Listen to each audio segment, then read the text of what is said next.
کروڑپتی جینې وویلې زما په کور کې کار کوه او ته چې کم خیر راغونډې د دې نه به ډېرې زیاتې پیسې درکوم. خو بیا چې مخکې څه وشول دا د دې خیرمار سړي په خیال کې هم نه وه.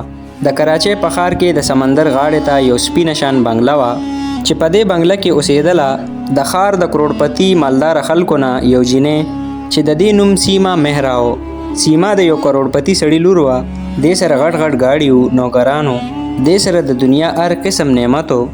خو بس د دې په زندګۍ کې د یو ښه انسان کمی و. د دغه بنګلې نه بهر په فوټپات باندې به روزانه یو نری شان هلک کېناسته چې د ده نوم امن و او خلکو به ده ته خیرمار ویلې. امن به روزانه په لاره کې د فوټپات ته پاسه ناستو او خیر به یې راغونډو او دله چې به چا خیر ورکو نو شکریا به یې ادا کړله او که چا به ور نه کو نو غلی به ناستو. روزانه سحر ټیم کې چې به کله نور راختلو نو دغه ټیم به دې د دغه ګیټ مخې ته کېناستلو.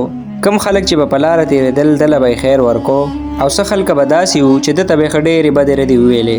یو ورځ داسې چل وشو چې سیما د خپل غټ تور ګاډي نه راکوز شوله چې د دې نظر په امن باندې پرېوته چې امن یو سیټ ته بالکل غلی ناستو او د نورو خیرمارانو په شان به یې خلکو پسې چغې نه وهلې. بس چپ چاپ په ناستو او د سمندر طرف ته به یې کتل.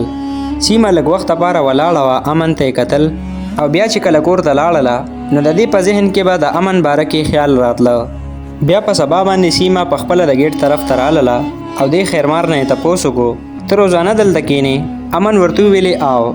سیما تې تپوس وکړو ما سره کور کې کار کې د خیر راغونډولو نه به ډېرې زیاتې پیسې درکوم. امن چې دا واورېدل حیرانه شو ځکه چې د دومره مالداره کورنۍ جینۍ ده سره کله په زندګۍ کې داسې قسم خبرې نه وې کړې. بیا تې امن تپوس وکړو څنګه کار به وي؟ سیما ورته وویلې بس زما د کور واړه واړه کارونه به وي، باغچې کې به بوټو ته اوبه اچې، صفایانې به کې او د بازار نه به سامان راوړې او ته چې په خیر کې څومره پیسې ګټې د دې نه به ډېرې زیاتې پیسې زه تاله درکمه. امن چې دا واورېدل نو په زړه کې یو طوفان روچت شو او ځان سره ویلې دومره ډېرې پیسې او په مړه خېټه روټۍ او د مور دوايانې او بس اوس به زه په لارو کوڅو کې نه کښېنمه.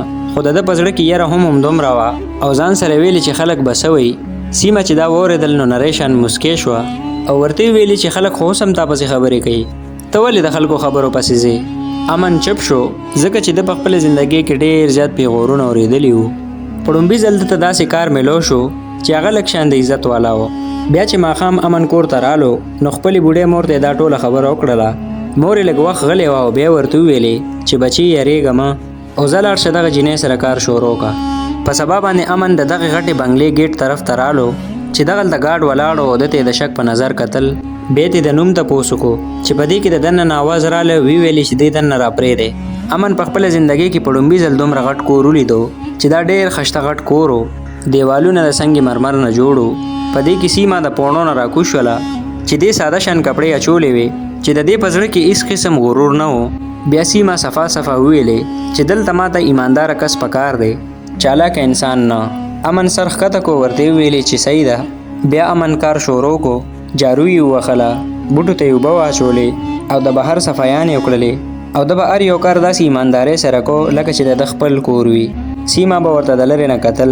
سیما به د امن غریبۍ ته نه کتل بلکې د ده مخلص زړه ته به یې کتل. بیا تې ماسپښین ټیم کې تپوس وکړو چې تا روټۍ خوړلې ده؟ امن شرمېدو دروغ یې ورته بیا وویلې چې او ما روټۍ خوړلې ده، خو سیما پې پېښ شوله. بیا سیما امن له پلیټ ورکو ورته ویلې چې په ناره خېټه به کار نه کې او دلته چې کار کې نو ښه په عزت به درته روټۍ میلاویږي. د امن په سترګو کې اوښکې رالې ځکه چې په زندګۍ کې د خیرمار کس ته په ړومبي ځل داسې عزت میلو شو. خو ده ته دا پته نه وه چې دا عزت زر تر زره د ده د زندګۍ یو غټ امتحان جوړېدو والا دی. ځکه چې په ټول ښار کې دا خبره خوره شوې وه چې دې مالداره کروڑپتی جینۍ خپل کور ته یو خیرمار راوستی دی د کار لپاره او ټولو خلکو به په دې دواړو باندې ډېر زیات نظر ساتلو. بیا امن رو د کور په کار باندې پیښ شولو. سحر وختي د نور راختو نه مخکې به دې د دغه بنګلې ګیټ مخې ته ولاړو او اوس د دې بنګلې چې کوم ګاډ د هغه هم په ده باندې اعتماد پیدا شو. خو بیا به هم په ده باندې نظر ساتلو. ده به سحر د ټولو نه مخکې صحن صفا کو، بیا به بوټو له اوبه ورکړلې او کله کله به سیما بره په بالکني کې ولاړه وه او د ده د کار تماشه به یې کوله. امن به په کار کې هېڅ قسم کامچوري نه کوله او ډېر په مینه باندې به یې د دې کور کار کو. د امن به غلی خپل کار سره کارو او چې د څومره کار به ورته وویلی شو هماغومره کار به یې کوو او چې کله به یې کار ختم کو نو غلی به لاړو او یو سیټ ته به کېناسته. یو ورځ سیما تپوس وکړو ستا تعلیم شته؟ امن ورته وویلې او لسمه پورې. خو د هغې نه پس زموږ د کور حالت ټیک نه و، په هغې وجه ما تعلیم پرېښو. سیمه امن طرف ته وکتل او ورته ویلې چې کوشش وکړي نو حالات بدلیدی شي. د امن دا خبره په زړه ولګېده. په دغه ماښام باندې په بنګله کې دننه خلکو یو بل سره پټې پټې خبرې شروع کړلې او د زړو نوکرانو امن نه و خوښ او د دې نه دا کلم نه برداشت کېدله چې یو خیرمار هلک د دې مالکې په زړه کې دومره ډېر ځای پیدا کو. بیا یو نوکرې بلې ته وویلې چې نن سبا میډم امن سره څه ډېرې زیاتې خبرې نه کیږي نه. دې ګارډ او منیجر هم امن پسې خبرې کولې او ویلې چې دا امن به یو ورځ زموږ دپاره مصیبت جوړیږي. امن به د خلکو په خبرو باندې ځان ناغرضه کړی او خپل کار سره به کار ساتلو. خو بیا ورو په ټول ښار کې دا خبره خوره شوله او د چایو په دوکانونو کې دا چرچه خوره شوله چې د کروڑپتی لور یو خیرمار په کور کې ساتلی دی.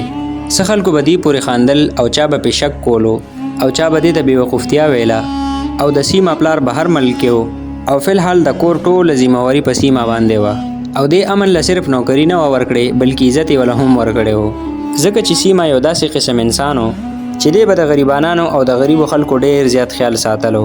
سیمه به په ده باندې زړه خفه کېده. ماسپښین ټیم کې به ځان سره کېنولو او روټۍ به یې ورسره یو ځای خوړله. په ړومبنو ورځو کې به امن منې کوله خو سیمه به ورته ویلې چې دلته ما سره کار کې نو تا ته به د انسان په نظر کتې کېږي او تا له به عزت درکړی کېږي. او د دې کور چې نور کم نوکرانو او سټاف و هغه ټول د دې خبرې نه په ټینشن کې وو او خاص طور باندې راجو چې هغه د څو کلونو نه د دې کور منیجر پاتې شوی و او ده ته داسې لګېدله چې سیمه اوس په هره فیصله کولو کې زما نه دومره ډېره سلا نه اخلي او دا په یو خیرمار باندې بروسه کوي. یو ورځ د منیجر سیمه ته وویلې چې میډم بهر خلک تا پسې خبرې کوي. سیمه ورته جواب کې وویلې چې خلک چا پسې خبرې نه کوي. راجو چې دا واورېدل چپ شو خو د ده په زړه کې بېقراري نور هم زیاته شوله. څو ورځې بعد یو عجیبه شان واقعه راغله چې په دې کور کې کم غټ سټور و د هغې نه یو ګرانه ګړۍ غایبه شوه چې دا ګړۍ د سیمه د پلار د لاس وه. ټولو خلکو په امن باندې شک کولو ځکه چې امن دلته نوی کس راغلی و. بیا راجو رالو او امن ته یې وکتل او میډم ته یې وویلې چې میډم دا نوی کس دلته راغلی دی او د ده تلاشي دې واخیستی شي. ټول کور کې خاموشي شوله. امن یې راوغوښتلو. ډایرکټ یې سیمه تپوس وکړو ته سټور ته تللی وې؟ امن ورته ریښه خبره وکړله او ورته یې ویلې او زه د صفۍ دپاره تللی وم. سیمه ترې تپوس وکړو ګړۍ دې په نظر راغلی وه. د امن په سترګو کې هېڅ قسم یره نه وه خو د ده په زړه کې لږ شان خفګان پیدا شو او ده صرف دومره وویلې چې ما په خپله ټوله زندګۍ کې کله غلا نه ده کړې. بیا دې راجو چې کوم منیجر و ده وویلې چې هر غل هم دا خبره کوي چې ما غلا نه ده کړې. سیمه لږ وخت لپاره غلې وه او بیا یې وویلې چې بغیر ثبوت نه به په چا باندې م ګوته نه اوچتېږي. او بیا سیمه حکم وکړو چې د کور ټولې کیمرې دې چک شي. ټول سټاف په ټینشن کې شو او بیا د شپې او ورځې دواړو چې کوم تصویرانو او ویډیوګانې وې هغه وکتې شوې. بیا ګړۍ مې لو شوه چې دا د دغې کمرې په دویمې المارۍ کې پرته وه چې دا د سیمه ملګرې راغشتې وه او بیا په غلطۍ کې د یو المارۍ په ځای په دویمې المارۍ کې ایښې وه. او په امن باندې چې کوم الزام لګېدلی و په دغه شپه دا الزام ختم شو خو د امن زړه مات شوی و او امن ځان سره سوچ کوو چې د مالدارو خلکو کور کې د عزت ګټلو نه سخته خبره دا ده چې دا عزت برقرار وساتئ. په دغه شپه دی خپلې مور طرف ته رالو. مور ته تپوس وکړو چې څه مسله خو نشته که نه؟ امن غلی شو. ورته یې ویلې چې نه هېڅ مسله هم نشته. بیا مور ځان ته راجوخ کړو په سر یې وله لاس کېښو. ورته یې ویلې چې د مالدارو خلکو کور کې کار کول اسانه خبره نه ده او دا کوشش کوه چې ته هلته خپله بروسه جوړه کړې. په سبا باندې سیمه امن ته اواز کړلې او بیا ترې تپوس وکړو چې پرونۍ خبره په تا باندې صحیح ونه لګېده. امن ورته ریشه ریشه وویلې چې او ما باندې هغه خبره ښه ونه لګېده خو زه به بیا هم دې ځای نه تښتم نه. سیمه چې دا واورېدل مسکی شوله او بیا جواب کې وویلې چې زه به هم ستا ډېر خیال ساتم. او بیا ویلې چې ته دلته زما نوکر صرف نه یې بلکې زما په تا باندې اعتماد هم دی. خو د کور نور ټولو نوکرانو په زړه کې امن سره بغض او بیا د منیجر ځان سره سوچ کولو چې تر څو پورې امن دې کور کې وي نو زما عزت به ورو کمیږي. او بیا ورو د نورو نوکرانو غوږونه ډکول شروع کړل او د منیجر ویلې چې ګوره یو ورځ به د امن غټه غلا کوي. بل طرف ته امن به صفیانې کولې او ځان سره به سوچونه کول چې دلته صرف کار کول نه دي بلکې خپل ایمانداري هم ثابتول دي. بل طرف ته سیمه ځان سره دا سوچ کو چې یو خیرمار له عزت ورکول خو آسان دي خو دا خیرمار کس د دنیا د خلکو د شکونو نه بچ کول ډېر مشکل کار دی. بل طرف ته منیجر په خپل ذهن کې ډېر زیات سازشونه جوړ کړي وو او دا ځل دومره غټ سازش جوړ کړی و چې دا صرف ګړۍ پورې محدوده نه و بلکې اوس خبره د کور په عزت باندې هم راله او د کروڑونو روپو د غلا خبره پکې راله. بیا ورو ورځې تېرېدلې خو اوس په بنگله کې ډیر زیات سازشونه شروع شوي وو. د لرې نه خو دا بنگله ډیره پرسکونه په نظر راتله، خو په اصل کې د دننه نه دا د ډیر د سازشونو نه ډکه وه. دې منیجر خو به اوس په ښکاره باندې اسم نه ویلې، خو ده به هر وخت په امن باندې نظر ساتلو. بیا یو ورځ د سیما پلار اچانک د بهر ملک نه رالو. په کور کې غیر چاپېره خبره خوره شوله. دا کروڑپتی سړی سخت مزاجه سړی و، او د چې کله کور کې نوی کس وکتلو نو تپوس یې وکړو دا څوک دی؟ سیما ورته جواب ورکو دا امن دی، دلته مونږ سره نوکري کوي. دې کروڑپتی سړي د ته د سر نه تر خپو پورې وکتل او وی ویل چې دا خو خیرمارې لګي، دلته تا سره نوکري کوي. سیما ورته ویلې آو، خو اصل سازش د دې وخت نه شروع شو چې کله په سبا باندې د دې مالدار کروڑپتی سړي د کروڑونو روپو د کمپنۍ چې کوم کاغذونه وو هغه غیب شول. په ټوله بنگله کې ډیر زیات غوبل شروع شو. خبره خوره شوله ځکه چې دا څه وړه خبره نه وه، د کروڑونو روپو خبره وه. بیا زر تر زره ټول خلک راوغوښتل، ګارډ، نوکر، منیجر او امن هم دا ټول خلک یې راوغوښتل. منیجر د موقع نه فایده واخیستله او وی ویلې سر دا نوی کس راغلی دی او ما په خپلو سترګو باندې کتلی و چې دی ستا دفتر ته درغلی و. کروڑپتی سړی غوسه شو. امن ته یې کله نیغ نیغ وکتل نو د امن د زړه دړکن تیز شو. بیا د امن نه تپوس وکړو چې ته زما دفتر ته راغلی وې؟ امن ورته جواب کې ویلې آو بالکل درغلی وم، د صفایي دپاره درغلی وم. کروڑپتی سړي دې تپوس وکړو چې کاغذونه دې کتلي دي؟ امن ورته ویلې نه. منیجر چغه کړې چې دی دروغ وایي.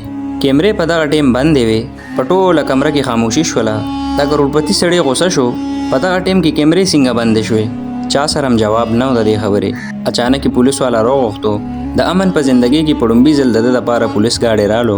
ګاونډیانو ورته د لرې نه کتل او دا خبره په ځنګل کې د اور په شان خوره شوله او خلکو ویلې د کروڑپتی په کور کې چې کم خیرمارو هغه د کروڑونو روپو د کمپنۍ کاغذونه وتښتول. بیا یې امن تاڼې ته راوستو. تپوسونه تېر شول. پولیس والا ډېر زیات غوسه و. په سخت الفاظو کې یې تپوس وکړو، ریشه ریشه وایه شابه، کاغذونه تا پټ کړي دي؟ امن به صرف دا یو خبره کوله، زه د څه نم نیم خبر. بیا سیما تاڼې ته رالاله. بیا سیما وویلې بغیر ثبوته به په چا باندې الزام نه لګوې. کروڑپتی سړی غوسه شو او ویلې سیما دا د کروڑونو روپو د کمپنۍ خبره ده، دا څه وړه خبره خو نه ده، پرېږده پولیس والا خپل کاروی ته. سیما ورته جواب کې وویلې چې څه د پولیس والا د خپله کاروی وکړي، خو بې ځایه په چا باندې الزام لګول ښه خبره نه ده. بیا منیجر پولیس والا ته وویلې چې ما په خپلو سترګو کتلي وو چې امن د دفتر طرف ته ور روانو. بیا د امن نه بیان واغشتی شو، د امن تالاشي واغشتی شوه، خو امن سره اسم میلاو نه شول. او بیا د امن په کور باندې هم چاپه ووهلې شوله.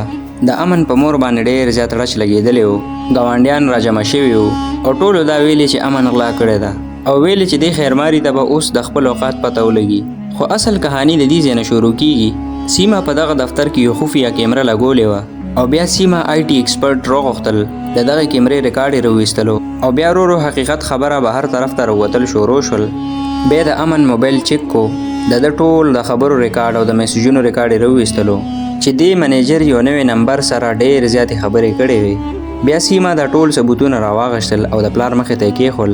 دې کروڑپتی سړي چې دا وکتل نو غلی شو. بل طرف ته ټوله شپه په تاڼه کې امن ناستو او د خپله مور او د خپلې مور بېعزتي را یادېدله او ډېر زیات خفه و او د ځان سره دا ویلې چې په دروغه ما څوک نشي ګیرولی.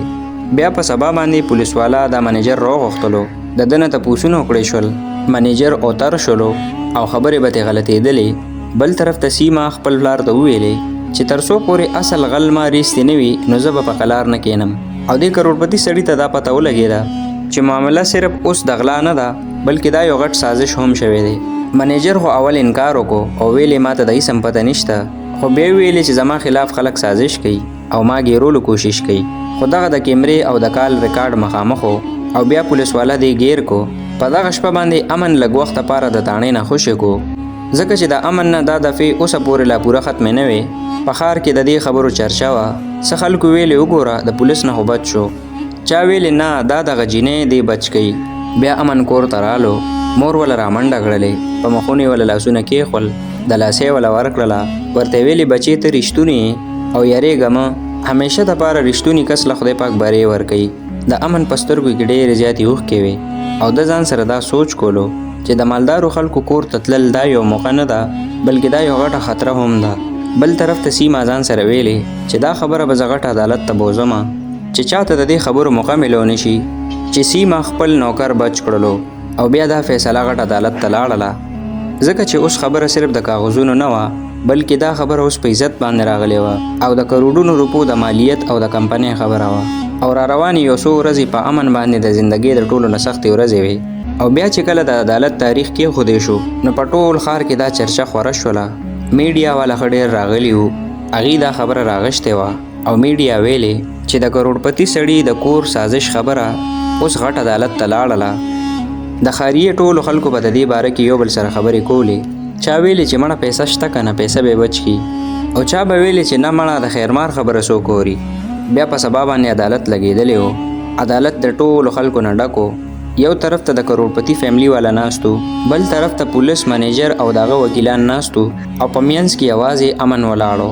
چې د ساده شان کپړې اچولې وې او په مخ باندې ډېر زیات ستړیوالی و خو په سترګو کې هېڅ قسم یره نه وه او د مور شاته ناسته وه ډېره زیاته خفه وه او غلی غلی په زړه کې د الله تعالی نه سوالونه کول بیا جج فایل کولو کو او هر قسم ثبوتونه جج ته پیش شول د دې د موبایل باندې د خبرو کولو ریکارډ د خفیه کیمرو ریکارډ د بینک د ټرانزیکشن ریکارډ ټول ریکارډونه پیش شول او بیا یو وکیل ویلې چې د دې کمپنۍ کاغذونه د دې ښار په بل مالدار سړي باندې د خرڅېدو کوشش شوی و او د دې په بدل کې کروڑونه روپۍ د منیجر بینک ته راغلي دي بیا د منیجر وکیل راپاسېدو او هغه کوشش کو چې دا الزام په امن باندې ولګوي او بیا وویلې چې امن به دغه دفتر ته د صفایانو دپاره ورتله او عمده به دا فایلونه پټ کړي وي جج ته تپوس وکړو چې صفایانو دپاره ورتلو خو تا سره څه ثبوت شته عدالت خو په ثبوت باندې چلیږي ټول عدالت کې خاموشي شوله بیا سیمه ګوی ورکړله او وی ویلې چې ما دغلته خفیه کیمره لګولې وه او دغه کیمرې کې ما په خپله باندې دا منیجر کتلی و چې دې عدالت ته ورغلی او دغه فایلونه یې اوچت کړي دي او بیا دا وویلې چې اگر چې دې زموږ د کور منیجر دی خو چې په ده کې غلا ده نو زه به صفا صفا خبره کوم تاسو ته دې مالدار سړي خپلې لور ته ډېر په فخر باندې کتل بیا یې امن راوغوښتلو بیا تې جج تپوس وکړو صفا صفا وایه تا دا کاغذونه پټ کړي دي امن ورته صرف دا یو جواب ورکړو چې نه ما نه دي پټ کړي جج ته تپوس وکړو که چېرته تا باندې ثابته شي چې دا تا پټ کړي دي نو بیا امن ویلې بیا چې څه قسمه سزا زړه کې راځي ماله راکې د امن خبرې په ټول عدالت کې خورې شولې او بیا چې کله د امن د موبایل د خبرو ریکارډ او د بینک ټرانزیکشن ریکارډ پیش شولو نو د امن په بینک کې یو روپۍ هم نه وه او د ده ریکارډ ټول صفا وختلو او د دې منیجر ریکارډ چې کله چیک شولو نو د ده بینک ته اچانک ډېرې زیاتې پیسې راغلې وې او چې کله د ده د موبایل او د خبرو ریکارډ چیک شولو نو ټول ثبوتونه د ده خلاف پیش شول بیا چې کله د منیجر نه تپوسونه شروع کړل نو منیجر ډېر زیات یریدلی و او د یرې نه پې خوله راغلی وه او بیا منیجر په خپله باندې دا خبره ومنله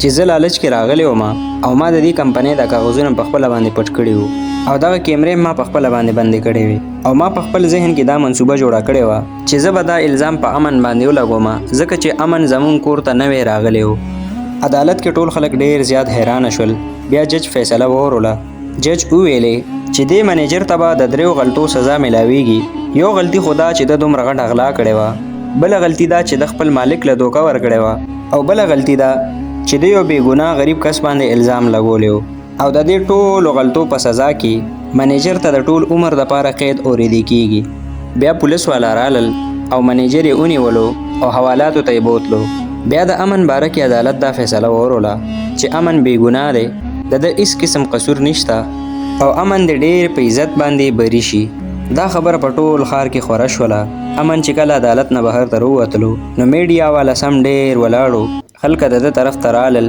مایکونه ورته ونیول کیمرې ورته ونیولې امن نه تپوسونه کول خو امن چالم جواب ورنکو او د خپلې مور لاس یې کلک نیولې و مخکې روانو بیا سیمه د امن طرف ته راله بیا امن ته وویلې چې ما ته پته وه چې ته یو ریښتونی هلک یې د امن په سترګو کې اوښکې راغلې وې بیا دې کروڑپتي سړي امن راوغوښتلو او امن ته یې وویلې چې خفه نه شې زموږ غلطي وه چې موږ ستا شان مخلصه کس باندې شک کولو او بیا په دغه شپې چې کله امن راوغوښتلو نو ده ته یې وویلې چې زموږ کور کې د منیجر سیټ خالی شوی دی ته به داسې چل کې چې ته به د منیجر سیټ سنبالې او کومه په لکونو تنخوا چې موږ منیجر له ورکوله دغه تنخوا به ستا ته میلاویږي او یو خبره ده چې ستا تعلیم کم دی نو ته به دې سره سره خپل تعلیم هم جاري ساتي او ستا د تعلیم چې کومه خرچه ده هغه به مونږ اوچتو بیا امن د دې خلکو شکریه ادا کړله او بیا امن ځان له داسې کالج وکتو چې په سیکنډ ټیم کې هغې کې داخله واغشتله او سبق به یې ویلې او سهار ټیم کې به د دې کور ته راتله او د منیجر په طور به یې نوکري کوله او بیا د ده ډېره غټه تنخوا ولګېدله